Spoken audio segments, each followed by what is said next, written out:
de la historia contada por sus protagonistas.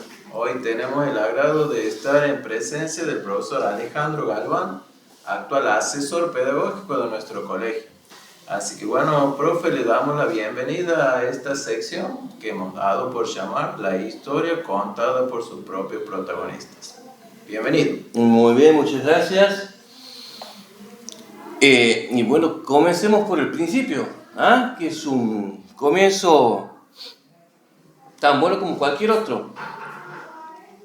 Y yo me acuerdo de haber visto primero en el Liberal, se publicaba en aquel entonces, se publicaban las horas que estaban disponibles para ser cubiertas. Yo tenía un año que había egresado del profesorado de Filosofía y Pedagogía en Santiago y estaba también a la búsqueda de horas. Y en el diario se publican unas horas de bandera bajada.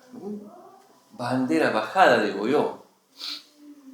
Le pregunto a mi mamá dónde estaba ubicada, porque ¿puedo decir lo que yo quiera? ¿Sí? Puedo decir lo que yo quiera. Pues entonces yo le pregunto a mi madre, le digo, mamá, ¿dónde está ubicado bandera bajada en el mapa de Santiago? Y bueno, me indica más o menos. Uy, le digo, pero eso es muy lejos, le digo, en el interior de Santiago. Y bueno, mi mamá siempre me dijo, primero yo quiero que aprendas a moverte por el mundo, hijo, y recién vas a salir de la casa de tu madre. Bueno, me voy a la terminal, la vieja terminal que estaba en Pedro Longallo. Entonces empiezo a preguntar en las ventanillas algún colectivo que venga para aquí, para bandera bajada. Y uno me señala un colectivo, me parece que era un Forte, de esos marrones, de esos antiguos. Y me acerco y le pregunto al chofer si a dónde se dirigía. Me dice, sí, yo voy a bandera bajada. Y le pregunto en cuánto tiempo estaríamos ahí. Y digo, me voy a un colegio, me voy a inscribir en unas horas. Bueno, ya subo a las 10 de la mañana más. 10 de la mañana más o menos. Y llego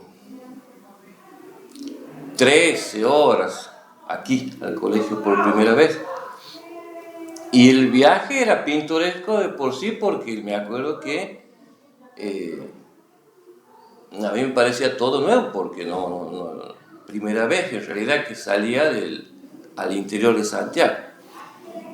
Y me acuerdo que yo cada tanto me acercaba a preguntarle al chofer cuando llegaba. Pues sí, el viaje era eterno, no llegaba nunca. Y al último empezó a pensar que esa bandera bajada era un mito, una leyenda, porque no llegaba nunca. Y cuando llegó al colegio, me acuerdo que en aquella época no eran muchos los docentes. Estamos hablando de casi 24 años atrás. Y sí me recuerdo de haberlo saludado al profesor Cáceres, el profesor, en ese entonces estaba como rectora Norma Juárez, el profesor Pocho también estaba, el profesor Juvenal, no eran muchos. ¿Se acuerda el año preciso, profe? Y era sí, en 2001 habrá sido en la segunda, tercera semana de marzo, porque yo hago posesión de unas horas en abril, sí, habrá sido en marzo o abril. Y en ese entonces muy poquitas horas, era la carga horaria de 6 horas. Vamos a suponer que eran 3 horas de filosofía y otras 3 de educación. Así estaban denominados los espacios curriculares en ese momento. Eran 6 horas y tenía que venir un miércoles y un viernes. Bueno. Profe, disculpa que te interrumpa. Interrumpa. ¿Volver a culminar la historia del viaje pintoresco hasta llegar a bandera bajada? Bueno, el chofer, yo me acuerdo que el chofer tenía 2, 3 paradas, cerca de Saladillo, ¿cómo se llama? Donde se detienen los automovilistas, donde está esa Difunta Correa. la difunta Correa. Ahí se detiene, se baja, reza unos 10, 15 minutos y yo a esa altura ya estaba muy inquieto porque al final este viaje no termina nunca. A mí me han dicho que el viaje no iba a durar más que 1 hora y media y iba a estar aquí en Bandera Bajada. Y eran 3 horas y todavía yo no estaba en el colegio. Así que, además de pintoresco, era inquietante porque no se acababa nunca el viaje. No terminaba. Bueno, lo primero que yo pregunto cuando tomo unas horas era me inquietaba mucho el tema del retorno, del regreso, porque en aquel entonces el transporte no era algo muy frecuente. Y yo trabajaba esas horas por el turno tarde y tenía un viernes, tenía en las últimas horas, me desocupaba 5 y 10 o 6, 18 horas, no me acuerdo.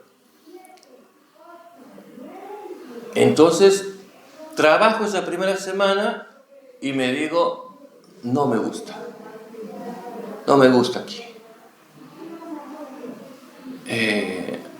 Voy a buscar otro colegio porque no es muy lejos, no me siento cómodo, me miraba mis zapatos yo y veía, ¡uy, cuánto polvo!, decía yo. Claro, un animal de pavimento y de ciudad, no estaba del todo conforme, pero voy a aguantar una semana más, digo. A la semana próxima vengo y seguía con el inconveniente que era lo que no me daba seguridad cómo volver. 24 años seguidos y envuelto, no tengo auto propio, no tengo movilidad propia, así que dependía del servicio de transporte que había, de algún colega que en aquel momento eran muy poquitos los que poseían auto propio. Entonces se dificultaba la vuelta y eso era lo que, no tanto el hecho de venir y enseñar, sino la preocupación era esa. Y en esos regresos que eran medio complicados, envuelto sobre camiones llenos de carbón, haciendo dedos, etcétera, etcétera. Eso quiero recordar porque también yo me había olvidado que en sus inicios, digamos, no ha sido tan grato precisamente por todos estos inconvenientes. Y me decía, me voy a quedar otra semana más. Y después voy a renunciar. Y me voy a quedar otra semana más. Y así me iba postergando la renuncia hasta que se han hecho 24 años. Esta ha sido mi primera institución, la primera casa donde yo he trabajado, así que guardo siempre voy a guardar un cariño muy grande por este colegio. He visto pasar muchos compañeros, muchos colegas, muchos amigos.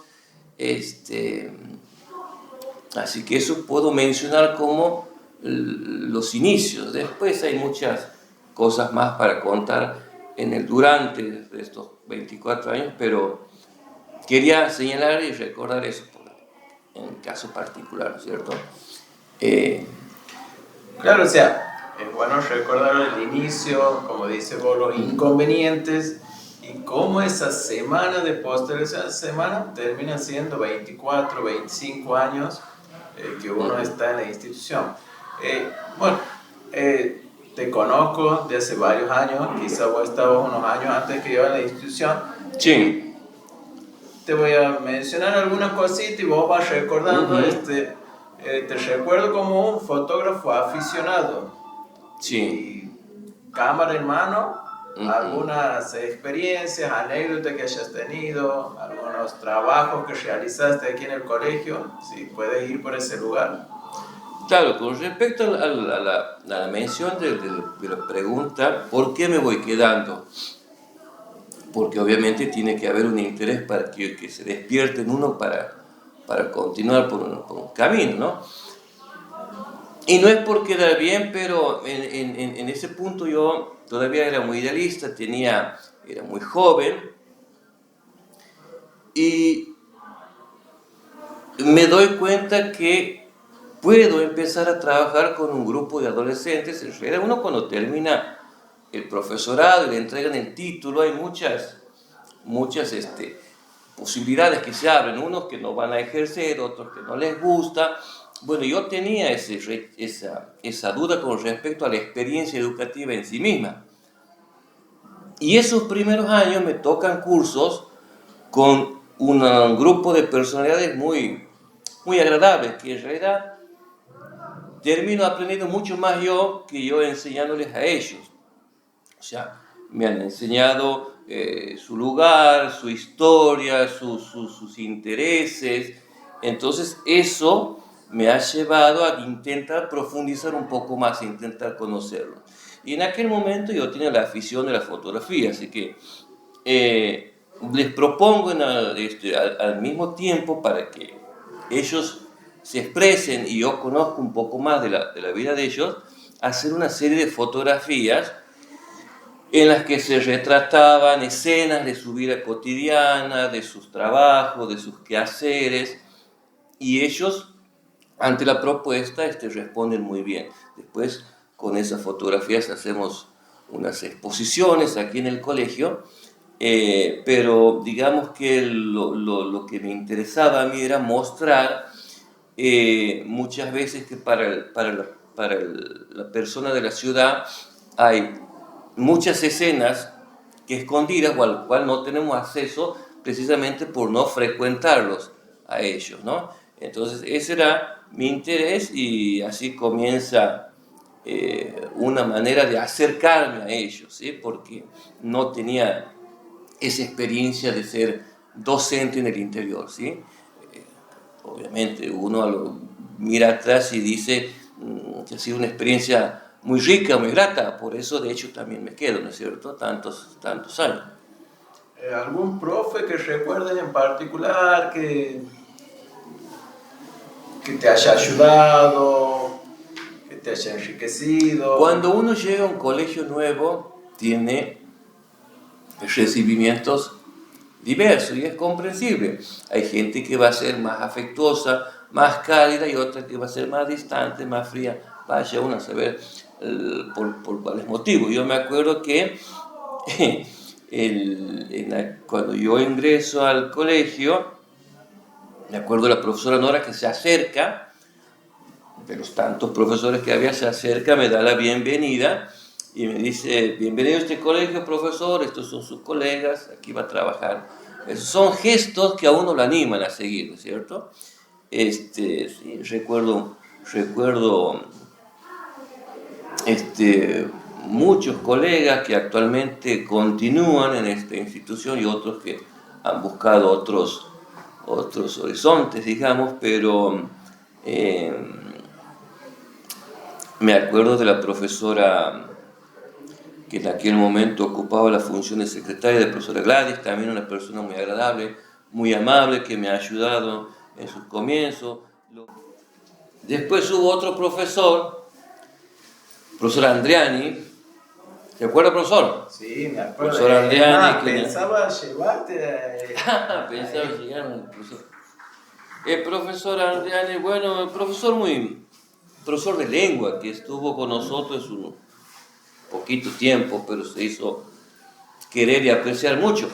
Era un muchacho muy inquieto que tenía muchas propuestas interesantes para trabajar con los alumnos. Y también con él trabajamos en varios proyectos relacionados con las historias de bandera bajada, con tratar de retratar algunas escenas escondidas de bandera bajada. Me acuerdo que con el profesor también Ariel Vizcarra, en 2 o 3 ocasiones emprendimos así proyectos en los que siempre nuestra intención era involucrarlos a los alumnos, ¿sí? Nunca dejarlos afuera, sino el interés inicial era convocarlos a los chicos y que se animen a trabajar en propuestas ya planteadas por mí, por el profesor Vizcaya, por el profesor Andiani. Obviamente que siempre recibíamos la ayuda de todos los docentes y los directivos. En tantos años hay muchas otras cosas para contar, pero bueno, no sé qué más, a quién más nos podemos referir. Sí, hablando de los proyectos, esto que vos decías que siempre se trataba de involucrar a los chicos y al final uno, como decía vos, aprende tanto de los chicos como ellos aprenden de nosotros ciertas cosas, pero ellos como que nos han abierto las puertas a un mundo que quizás para nosotros no era tan conocido, lo conocíamos así, y ellos nos llevan a profundizar en eso. Y volviendo un poquito sobre esos proyectos que vos hablabas, como quién plasmar todos estos conocimientos que cuentas vos que uno va tomando de los chicos, nacen 2 revistas en el colegio.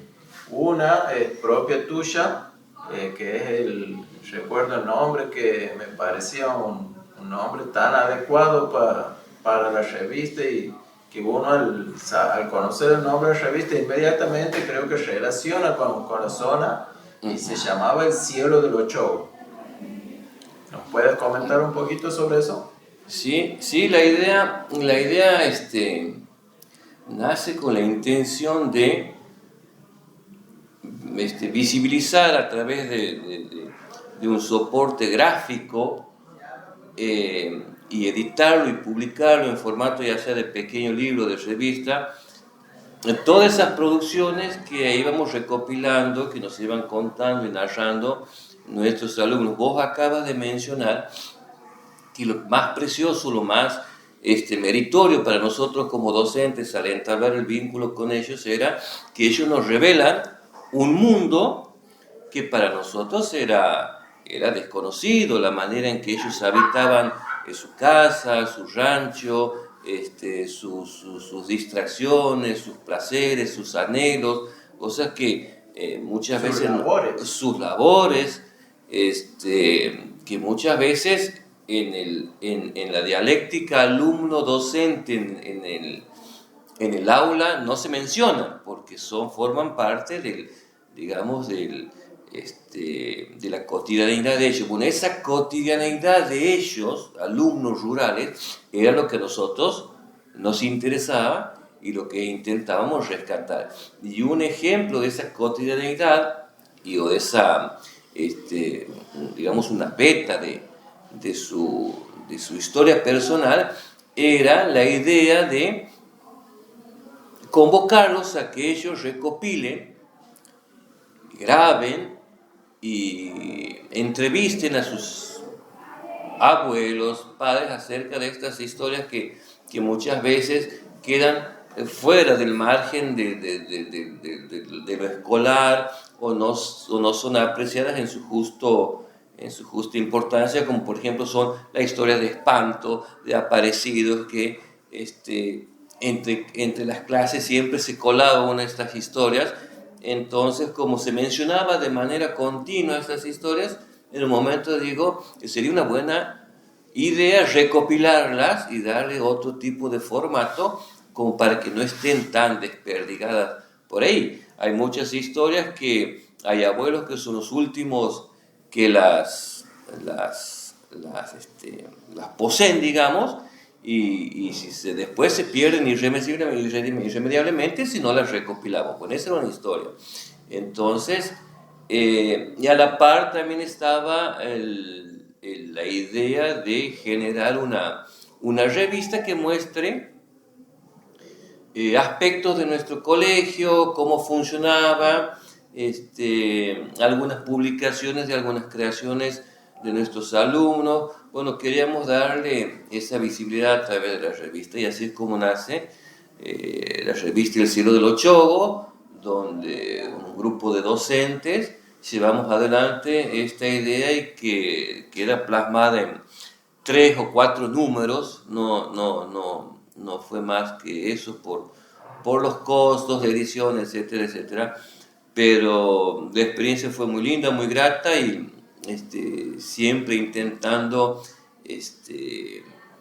expresar y comunicar a la comunidad lo que estábamos trabajando en esta época. La revista es muy reveladora, o sea, revela muchísimas cosas que están, como vamos a decir, para la gente de la ciudad escondidas, o cosas que uno al descubrirlas se sentiría asombrado. Así que si por ahí pueden conseguir los numeritos del Cielo de los Chopos, es interesante que los lean. Sí, sí lo tenemos. Y bueno, sabiendo que por ahí puede quedar alguno afuera, algún alumnos, yo recuerdo una promoción en particular, pero bueno, te lo dejo a vos, algunos alumnos que recuerdes que resaltaron en este armado de la revista. Ahí se va a complicar un poco porque yo tengo mala memoria para los nombres, para los rostros sí puedo recuperarlos, pero mencionar alguno y olvidar otro sería medio... un poco ingrato. Sí, sería ingrato, pero la verdad que en ese trabajo, bueno, la parte de la edición, de la diagramación estaba a cargo tuyo. Andriani nos ayudaba con correcciones, pero bueno, ha sido una experiencia que después ha quedado trunca por muchas circunstancias, pero en cualquier momento se la puede retomar. Después de eso ha habido otro tipo de experiencias educativas que tenían como objetivo siempre la idea de que ellos sean partícipes y que ellos desde su lugar nos muestren su idiosincrasia, su cultura, su vida. Son facetas que muchas veces, como lo decías vos, quedan ocultas y si no las visibilizamos, si no las mostramos, se pierden y es una pena. Y yo quiero creer que precisamente por el interés de nosotros en la vida de ellos, se inicia un vínculo afectivo entre el docente y ellos. Por eso muchas veces después de haber egresado, después de varios años, todavía nos siguen ellos, cuando nos tropiezan en la calle, nos siguen saludando con mucho cariño, a los gritos. Y bueno, esas pocas cositas son las que nos hacen seguir adelante nosotros como docentes, ¿no? No necesariamente tienen que ser recuerdos fastuosos, basta con gestos de ellos hacia nosotros para que nosotros nos sintamos realizados o que hemos hecho un trabajo que al menos no se ha perdido así nomás, ¿no? Eso es lo lindo que tiene la docencia, cosas que no tienen precio en realidad, este reconocimiento de los chicos. Profe, bueno, como para ir buscando el final de la entrevista, muy interesante todo lo que nos cuenta. ¿Algún mensaje que quieras dejar en estos 50 años que está cumpliendo el colegio, ya sea para los alumnos, para la comunidad? Yo siempre he dicho que el docente tiene que ser optimista siempre, o sea, tiene que pensar que su trabajo, que la educación, es una herramienta que puede superar muchos problemas, muchos inconvenientes. Yo realmente tengo mucha fe en la educación, en el conocimiento, hay cosas que nosotros debemos saber para vivir mejor, para relacionarnos mejor, y esas cosas tienen que ver con la cultura, con el conocimiento. Me parece que la mejor opción para cualquier ser humano sigue siendo educarse, todo lo que se pueda. Uno nunca se termina de educar. Es un proceso casi infinito. Y en ese proceso intervenimos nosotros los docentes y para ser profesor, para ser maestro, realmente tenemos que tener mucho optimismo en que nuestro trabajo, en que la educación pueda hacer cosas muy buenas por el ser humano. Me parece que sin ese optimismo ninguno se pararía frente de un aula a hacer ese trabajo. Eso por un lado. Y por otro lado, que también formar parte de ese proceso y formar parte de esta institución, como le mencionaba yo al comienzo, ese primer colegio en el que yo trabajo, así que siempre voy a guardar muy buenos recuerdos. El mensaje es apostar siempre por la educación, que es la mejor opción, y que haber participado en estos, haber formado parte de la plantilla de docentes en estos 50 años, y bueno, obviamente esperar que estos 50 años se dupliquen o se tripliquen y que nuestro trabajo y que nuestros alumnos y que la comunidad de Bandera Bajada siga contando con una institución que siga preparando, digamos, a los jóvenes y bueno, que los prepare para su futuro, pero siempre señalando ese aspecto, ¿no? Lo valioso que tiene el concepto de educar, ¿sí? Bien, profe, muchísimas gracias por sus palabras, muchísimas gracias por sus consejos, sus experiencias. Y aquí vamos a ver si hay una segunda parte, porque vemos que tiene muchísimo más para contar. Así que bueno, sí, agradecido desde la partecita que nos toca colaborar. Así que muchas gracias, profe Alejandro Galván. Muy bien, muchas gracias a usted y bueno, si hay otra segunda parte, lo hacemos.